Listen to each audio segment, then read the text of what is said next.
नमस्कार, मेरा नाम प्रवीण एलावत है। आप 90 डिग्री देख रहे हैं। साधु दास को लेकर 90 डिग्री ने एक मुहिम चलाई थी कि उस दिहाड़ी मजदूरी करने वाले एक धानक बिरादरी से आने वाले साधु दास का पैसा सतलोक आश्रम आखिर डकार क्यों रहा है, उसका पैसा आखिरकार वापस क्यों नहीं किया जा रहा है।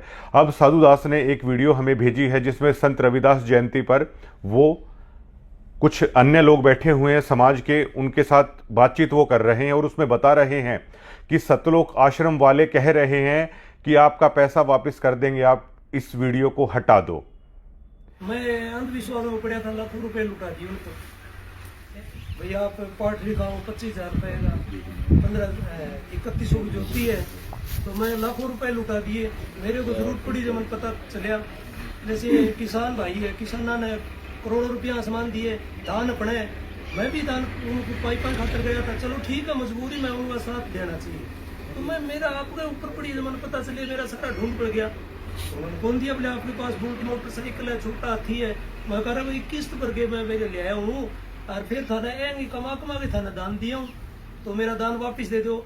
ये मेरी वो 19 डिग्री चैनल है, वो भी आवाज उठा रखी है।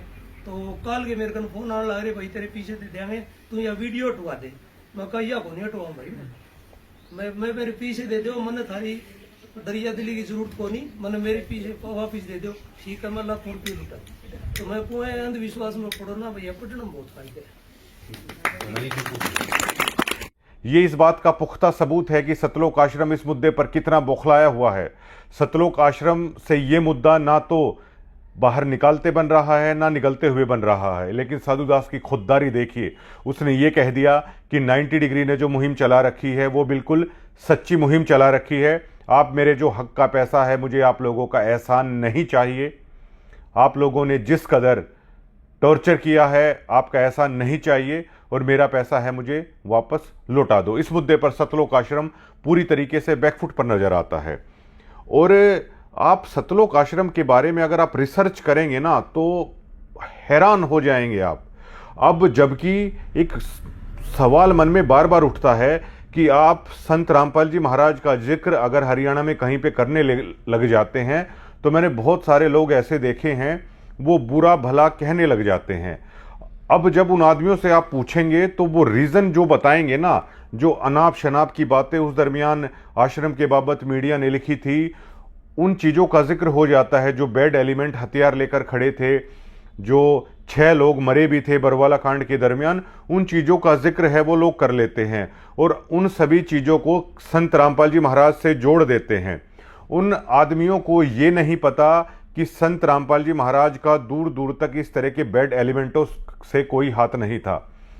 एक राष्ट्रीय समाज सेवा समिति जो संत रामपाल जी महाराज के भाई हैं महेंद्र दास, उन्होंने गठित की थी। संत रामपाल जी महाराज ने पूरी संगत के सामने ये कह दिया था कि ये समिति मेरी नहीं है। संत रामपाल जी महाराज को बरवाला के बाद जब गिरफ्तार किया गया था, मेडिकल के लिए पंचकुला हॉस्पिटल में लाया गया था, तब भी संत रामपाल जी महाराज से मीडिया ने पूछा था कि बाबा जी ये जो गुंडा तत्व है, बैड एलिमेंट है, ये जो गुंडागर्दी बाहर हुई है, ये आखिरकार कौन है। संत रामपाल जी महाराज ने पूरे देश के सामने ये कह दिया था, ये राष्ट्रीय सेवा समिति के लोग हैं, ये लोग मेरे नहीं हैं। आपके ऊपर इतने इल्जाम है सर, आपके ऊपर इतने इल्जाम झूठे कैसे हैं आपके ऊपर? आपके गुंडे इतने खड़े थे वहाँ पे, हजारों आदमी हरियाणा पुलिस से। मेरे नीचे राष्ट्रीय समाज सेवा समिति नहीं तो आपकी समिति है। अरे आपकी समिति है बाबा, आप अपने आप को संत कहते हैं, आप संत कहना लायक भी है। आप आपसे भी जवाब दीजिए, आपके वहाँ इतनी फोर्स, इतने गुंडे, इतने आदमी खड़ी है हरियाणा पुलिस के ऊपर, आप लोगों के ऊपर आपने इतना बंदी बनाए रखा है। जितने लोग आपके आश्रम से निकले हैं वो सब कह रहे हैं कि उन्होंने आपके लोगों ने उनको बंदी बनाया हुआ था। रामपाल जी आपके लोग कह रहे हैं, आप अपने आप को संत बुलाते हैं, सब झूठे हैं। यू आर गॉडमैन और अ कॉनमैन। और आपसे जो जिस तरीके से मीडिया को टारगेट किया गया, हथियार गॉडमैन और अ कॉनमैन रामपाल जी। और अगर आप राष्ट्रीय सेवा समिति का आप इतिहास देखेंगे, अगर उन आदमियों को देखेंगे जो इन्होंने इस ट्रस्ट को रजिस्टर करा रखा है इस नाम से, तो उसमें संत रामपाल जी महाराज के परिवार वाले लोग ही आपको नजर आएंगे। ये जो मैनेजमेंट है, ये जो राष्ट्रीय सेवा समिति है, इसका संत रामपाल जी महाराज से दूर दूर तक कोई संबंध नहीं है और उनका उनके परिवार से भी दूर दूर तक कोई संबंध नहीं है। जो हरकतें इन बैड एलिमेंटों ने की है, उनके नाम पर जेल में तो केवल संत रामपाल जी महाराज हैं। बहुत सारे लोगों पर यह देशद्रोह का मुकदमा लगा था। एक सवाल उठता है कि सभी लोग उस मुकदमों से बाहर आ गए, लेकिन आखिर संत रामपाल जी महाराज अकेले जेल में क्यों हैं?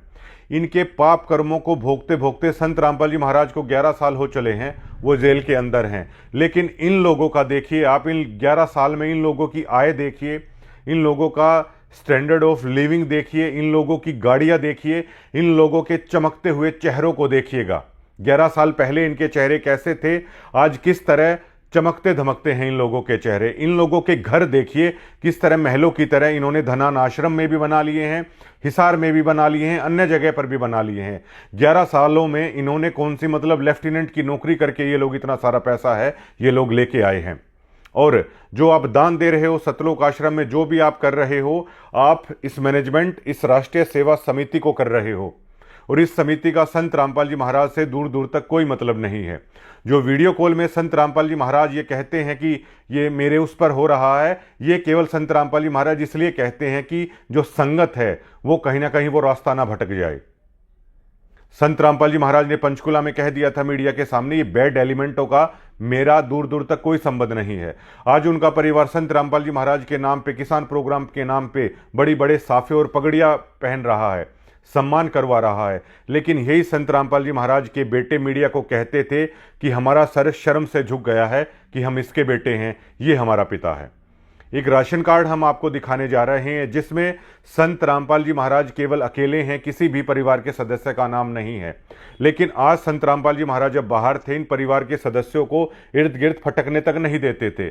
अपने सत्संगों में उन्होंने कह दिया था, मुझे पता है मेरी जो संतानें हैं मेरी कितनी सेवा करने वाली थी। आज मेरे लाखों बेटा बेटियां मेरे एक इशारे पर खड़े रहते हैं। लेकिन आज अपने गुरु की आज्ञा को ना मानते हुए ये परिवार ने लोगों को राजनीति की भेंट भी चढ़ा दिया है। इन लोगों को वोटों में बेचने की भी कोशिश है इन लोगों ने कर दी है। और आप धनान आश्रम में कभी देखिएगा, इनकी बड़ी बड़ी फॉर्च्यूनर लग्जरी गाड़ियां हैं, वो सीधा आश्रम के अंदर जाती हैं। जो आम भगत हैं वो तो अगर खाली हाथ भी जा रहे हैं तो उनकी जेबों की तलाशी लिए बिना ये लोग अंदर जाने नहीं देते। आम भक्तों के साथ कैसा हो रहा है, लेकिन ये कैसे वीआईपी ट्रीटमेंट हैं सतलोक आश्रम वाले, भक्तों के दान के पैसे पर हैं वो ले रहे हैं। क्या कोई भी ट्रस्ट, कोई भी मैनेजमेंट, क्या इन्होंने कभी कोई एक पारदर्शिता तरीके से क्या कोई इलेक्शन इन्होंने कभी करवाया है कि आखिर यही लोग सालों से इस मैनेजमेंट पर काबिज क्यों हैं? पूरी तरीके से अब जब हमने वीडियो बनाई तो राष्ट्रीय समाज सेवा समिति की तरफ से एक वीडियोस आपने देखी होगी जिसमें वो ये कह रहे हैं कि हमारे आश्रमों के बारे में, ये इनकी निजी संपत्ति है। संत रामपाल जी महाराज के नाम पर आज तक कोई ईंट भी नहीं है कि उनके नाम पर कुछ हो। बरवाला में जब कांड हुआ, जो 25 से 27 करोड़ रुपए सरकार ने उगाई के लिए भेजा था, जो एक्शन वहां पर हुआ था, लेकिन जब उन्होंने देखा कि संत रामपाल जी महाराज के नाम पर तो एक ईंट भी यहां पर नहीं है, इन्हीं लोगों ने पुलिस के सामने, कोर्ट के सामने संत रामपाल जी महाराज के खिलाफ बयान है इन लोगों ने दे रखे हैं और आज ये लोग जेल से बाहर हैं। और देखिए, जिसका गुरु जेल के अंदर है, ये देखिए मैनेजमेंट वाले क्या करवा रहे हैं। उन भक्तों को समझना चाहिए कि जिसका गुरु जेल की खड्डी पर सो रहा है, जिसका गुरु जेल में जमीन पर सो रहा है, उसके भक्तों के साथ किस तरह का खिलवाड़ किया जा रहा है। इन सतलोक आश्रम में बड़े बड़े वीआईपी लोग हैं, वो आ रहे हैं, ढोल नगाड़े बजा रहे हैं, लड्डू हलवे और जलेबियां बनाई जा रही हैं। आप किसी को लड्डू खिलाइए तो हरियाणा के आम समाज में या कहीं भी लोग ये पूछते हैं कि किस बात की खुशी के ये लड्डू हैं खिलाए जा रहे हैं। लेकिन इस कदर भक्तों को अंधा कर दिया गया है कि उनका गुरु तो जेल में है, ये लोग मिठाइयाँ बांट रहे हैं, ये लोग लड्डू बांट रहे हैं, ये लोग धनाना आश्रम में ढोल नगाड़े बजा रहे हैं, किसान सम्मान समारोह के नाम पर वहां पर लड़कियां नचाई जा रही हैं, अलग अलग तरह के भौंडे गीत हैं वो प्रदर्शित किए जा रहे हैं जो कि संत रामपाल जी महाराज की विचारधारा से बिल्कुल इतर थे। अरे आप सिखों से ही सीख लीजिए। जहां पर दिल्ली में शीशगंज गुरुद्वारा बना है, गुरु तेग बहादुर का शीश मुगलों ने काटा था, लेकिन सिखों ने जब तक वहां पर शीशगंज गुरुद्वारा नहीं बना दिया, अपने गुरु का बदला मुगलों से नहीं ले लिया, तब तक वो चैन से नहीं बैठे। लेकिन आप लोग देखिए, आपका गुरु 11 साल से जेल के अंदर है, आप लोग साल में 6-6 बार लड्डू जलेबियां और हलवा खा रहे हैं। बड़ा दुख होता है जब इस तरह की चीजें हैं वो देखने को मिलती हैं। आपका गुरु जेल में है, लेकिन इन लोगों के चेहरे आप देखिए, इन लोगों के चमकते चेहरे आप देखिए, इन लोगों के महनुमा घरों को आप देखिए। गुरु जेल के अंदर जमीन पर सो रहा है, ये महंगी महंगी गाड़ियों में घूम रहे हैं, आलिशान महलों में ये लोग रह रहे हैं। 11 सालों में इनका लाइफस्टाइल पूरी तरीके से बदल गया है। और ये आम भक्त भी जानता है कि संत रामपाल जी महाराज जिस दिन बाहर आ जाएंगे ये लोग आसपास भी नहीं भटकेंगे, लेकिन अपने गुरु के कारण ये आम भक्त हैं, इनके चंगुल में फंसे हुए हैं। अब देखिए, संत रामपाल जी महाराज के जो नियम हैं, जो भक्त नाम ले रखा है, वो नियमों को आसानी से जानते हैं। दिवाली ये लोग नहीं मनाते हैं, होली ये लोग नहीं मनाते हैं, तीज ये लोग नहीं मनाते हैं, अन्य किसी भी त्यौहार ये नहीं मनाते हैं। किसी को गुज्जर खाई अगर हो जाती है, जो हवन वगैरह होता है वो संत रामपाल जी के महाराज के भगत है वहाँ पर नहीं जाते हैं। कोई भी ब्याह शादी की अगर ऐसी चीज़ है तो उससे भी मतलब बचने की कोशिश की जाती है कि खाना वहाँ यहाँ पर मतलब ना खाया जाए। इस तरह की चीज़ें होती हैं। नाचना मना है, डीजों पर नाचना मना है, ढोल नगाड़े करना मना है, मेकअप करना मना है। रिश्तेदारियों से भी लोग कन्नी काट लेते हैं जहां पर उन नियमों के विरुद्ध अगर कोई चीज हो रही है। तो एक तरीके से आप देखेंगे तो संत रामपाल जी महाराज का भक्त है वो दुनिया से कट जाता है। मैं खुद इस बात का गवाह हूं। ऐसे ऐसे भक्त हैं कि उनकी बहन है उनसे बात नहीं करती हैं, ऐसे ऐसे भक्त हैं कि उनका भाई उनसे बात नहीं करता है।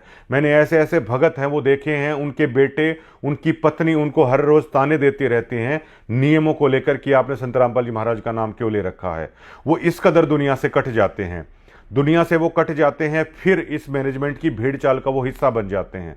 दुनिया से इस कदर कटे हुए हैं, ना उनका कोई मित्र है, ना उनकी कोई रिश्तेदारी है, ना उनका कोई समाज रहता है, और तो और उनका कोई गांव भी नहीं रहता। केवल और केवल उनके लिए रह जाते हैं संत रामपाल जी महाराज। इसी चीज का ये लोग फायदा उठाते हैं। इसी चीज के कारण संत रामपाल जी महाराज का एक नियम ये भी है कि अपने गुरु के सिवा और किसी को नहीं मानना है। लेकिन ये जो इनके परिवार वाले हैं धनाना आश्रम में, उनके घरों के बाहर भक्त हैं वो ड्यूटी देते हैं, इनके चौकीदार बनकर खड़े रहते हैं इनके परिवार के लोगों के।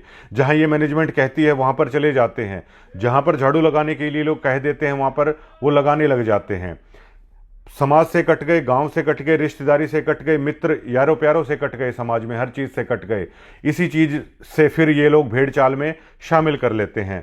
और अगर मेरे आप जैसा अगर कोई आदमी आवाज उठाने की कोशिश करता है तो इनके नाम पे एक कंप्यूटराइज पीला पर्चा है वो लोग निकाल देते हैं, ताकि दोबारा इस तरह की बगावत करने की कोई कोशिश ना कर सके, इस तरह कोई बागी है वो ना हो पाए।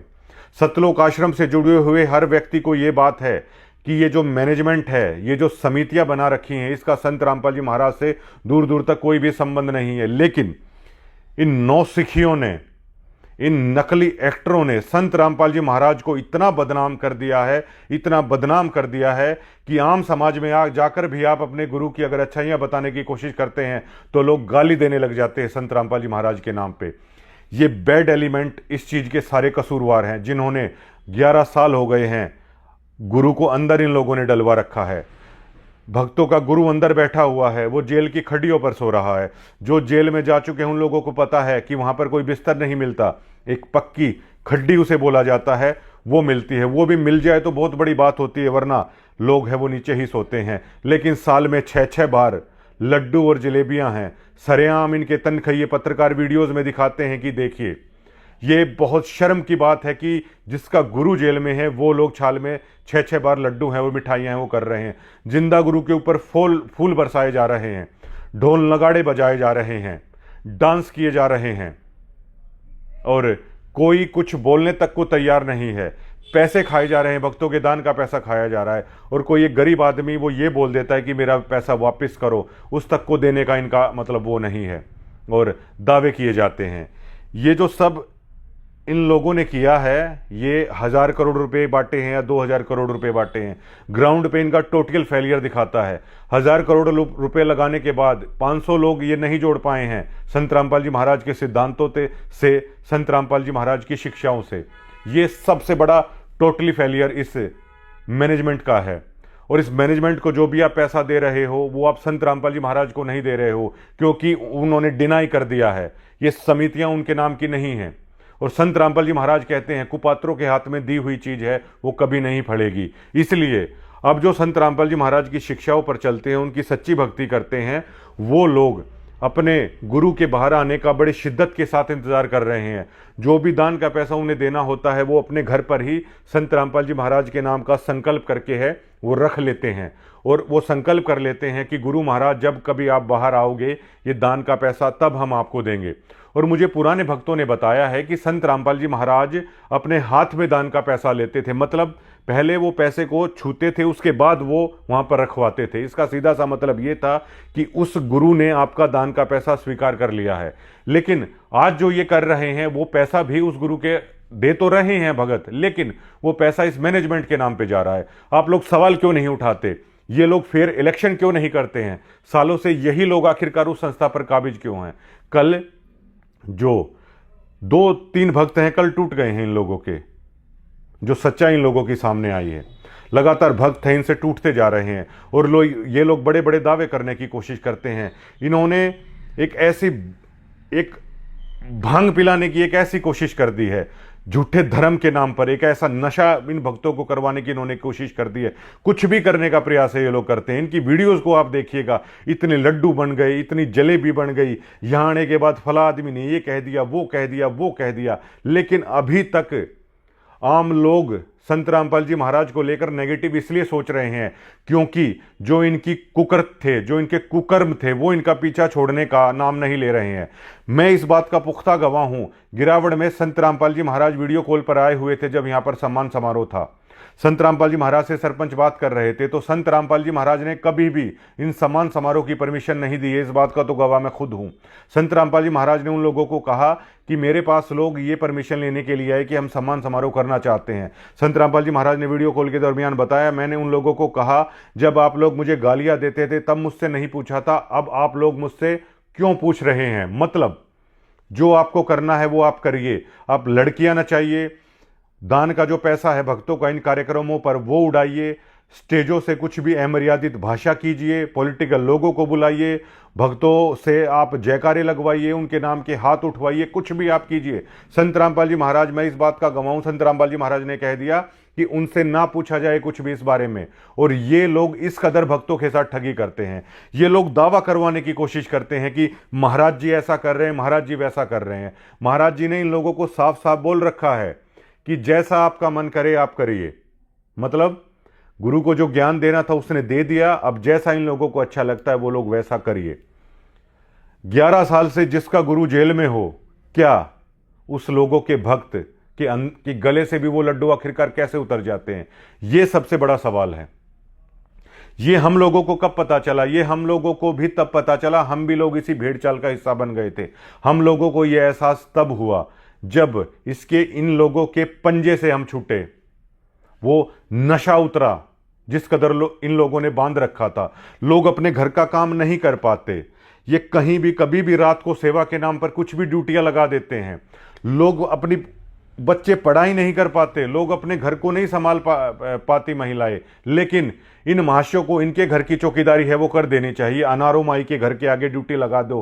क्यों भाई? आखिरकार उनके गुलाम हो गए क्या ये भक्त? अपने गुरुदेव के लिए, अपने गुरुदेव का शिष्य है, उनके लिए तो ड्यूटी भी करे, इनके घरों के आगे ड्यूटी क्यों करे? अब धनाना में इनका घर बन रहा है, इनके परिवार वालों का आदेश दे दिया गया ग्रुपों में डालकर कि गुरुजी का घर बन रहा है, वहां पे आके मजदूरी करिए। लोग जाके वहां पर मजदूरी कर रहे हैं, फ्री में मजदूर तैयार किए जा रहे हैं। आश्रमों में भक्तों का खून निकाला जा रहा है, आश्रम में भक्तों का पैसा ऐंठा जा रहा है, कभी ज्योतियों के नाम पर, कभी पाठ के नाम पर। कभी कभी भक्तों को कह दिया जाता है कि तुम्हारा नाम खंड हो रखा है। इन लोगों का आखिरकार कभी नाम खंड क्यों नहीं होता? ये लोग लग्जरी लाइफस्टाइल देख रहे हैं। 11 साल से पहले इनकी माली हालत देख लीजिए, आज इनकी हालत देख लीजिए। क्या कुछ इन लोगों ने ऐसा कर दिया? पहले इन्हें शर्म आती थी कि ये हमारा बाप है, आज लोग देखिए उसी बाप के नाम से ये लोग साफे पहन रहे हैं और पगड़ियां बांध रहे हैं। कम से कम एक बार वीरेंद्र को आकर स्टेज पर ये तो कह देना चाहिए कि मैं अपने बयान वापस लेता हूं, जिसमें मैं शर्मिंदा था कि मेरे बाप का नाम संत रामपाल जी महाराज है, इसके कुकर्मों के कारण मैं शर्मिंदा हो गया था, मैं समाज में बैठने लायक नहीं रहा। लेकिन कम से कम आगे अब जो जानकारी मिल रही है कि सातरोड खाप में हो सकता है ये कार्यक्रम और करवाने की बातचीत शायद कुछ चल रही है, तो सातरोड खाप में कम से कम संत रामपाल जी महाराज का बड़ा बेटा खड़ा होकर ये तो कह सकता है कि मुझे अपने पिता पर गर्व है। कम से कम वो बयान तो ये समाज के सामने लेके आए और कम से कम ये गलती तो माने कि संत रामपाल जी महाराज का आदेश नहीं था कमांडो बनाने के लिए। संत रामपाल जी महाराज का आदेश नहीं था कि बंदूक लेके खड़े हो जाओ। संत रामपाल जी महाराज का आदेश नहीं था बच्चे और महिलाओं को आप लोग आगे खड़ा कर दो। संत रामपाल जी महाराज का आदेश नहीं था कि हमें कोर्ट पर नहीं जाना है। और आश्रम का हर व्यक्ति जानता है कि गुरु को जेल में डलवाने वाले आखिर लोग कौन हैं, किस गलतियों के कारण है। और कम से कम आप इतना तो सोच लीजिए, जिसका बाप जेल में हो क्या उस जगह पर ढोल नगाड़े कोई बजवाएगा? जिसका बाप जेल में हो, जिसका गुरु जेल में हो, क्या वो लड्डू और बधाइयाँ बांटते फिरेंगे? साल में 6-6 बार लड्डू जलेबियाँ वो बांटते हुए फिरेंगे? अरे आप सिखों से सीख लीजिए, उनके गुरुओं ने कितना बलिदान दे दिया, लेकिन वो कभी भूले नहीं, अपने गुरु का मान रखा जब तक उस चीज़ का उन्होंने बदला ना ले लिया। आप लोग हरियाणा की सोसाइटी के सामने आके गलती मानिए कि ये समिति संत रामपाल जी महाराज की नहीं है। ये जो सभी चीज़ें हुई, जो भी ये बैड एलिमेंटों की हरकतें हुई, ये संत रामपाल जी महाराज का आदेश नहीं था। हमारा गुरु ऐसा नहीं है। आम भक्त जब लोगों के बीच में बैठते हैं तो वो ये कहते हैं कि हमारे गुरु ऐसे नहीं है, लेकिन अब लोग कैसे माने? लोगों ने देखा है इन बैड एलिमेंटों को हथियार लिए हुए। लोगों ने उन चीज़ों को देखा है कि कैसे इन लोगों ने खर्क में किया, कैसे ये गुंडा तथा अपनी गाड़ियों के अंदर बेसबॉल के बीटे रखे, खरगांव में इन लोगों ने हमला किया, कैसे शब्दों का इस्तेमाल ये लोग उन वीडियोस में कर रहे हैं, कैसे जबरदस्ती ये लोग थोपने की कोशिश कर रहे हैं कि ऐसे जयकारे लगाओ। तो लोग कह रहे हैं कि चलिए मान लिया आपके गुरु ऐसे नहीं है, लेकिन ये जो जुड़े हुए जो लोग हैं फिर ये ऐसी हरकतें क्यों कर रहे हैं? ये आखिरकार कब गलती मानेंगे अपने इन कुकर्मों की? बस हरियाणा यही चाहता है कि जो कुकर्म इन्होंने किए हैं वो ये करें। और कम से कम आप लोगों को भी सोचना चाहिए, जिसका गुरु जेल में लेटा हुआ है, कम से कम आपको लड्डू नहीं बांटने चाहिए, कम से कम उस सामान में ये लड़कियां नहीं नचानी चाहिए, और कम से कम आपको ये बड़े बड़े साफे और ये पगड़ियां पहनने का अधिकार आपने किसने दे दिया? आपका गुरु जेल में है, आप बड़े बड़े ये सम्मान लेने की कोशिश कर रहे हैं। आप लोगों की बुद्धि का स्तर मतलब आप लोगों को आखिरकार हो क्या गया है, और उन आम भक्तों को आखिरकार हो क्या गया है, ये सबसे बड़ा सवाल खड़ा हो रहा है। समाज से बिकट गए, वहां गए तो इस मैनेजमेंट ने ठग लिया, और इस मैनेजमेंट के चंगुल से निकलें तो ये डरा दिया जाता है कि पीला पर्चा निकल जाएगा। हम लोगों ने हिम्मत की, क्या मेरे पास ये नहीं था कि हम लोग बातचीत कर लें महाराज जी से या वो कर लें? अरे हमने उनकी चीज़ों को सीख लिया, हमें भरोसा हो गया। और हमारे तो भैया जब तक किसी का गुरु जेल में होता है ना, तो हमारे गले से तो ये लड्डू और ये मिठाइयाँ कभी उतरने वाली है नहीं। हमने तो मना कर दिया साफ साफ। आप लोगों को मुबारक हो, ये जो मैनेजमेंट का इनके समिति का जो खेल है, आप लोग खेलते रहिए और आप लोग इनका हिस्सा बेशक से बनते रहिए। शुक्रिया।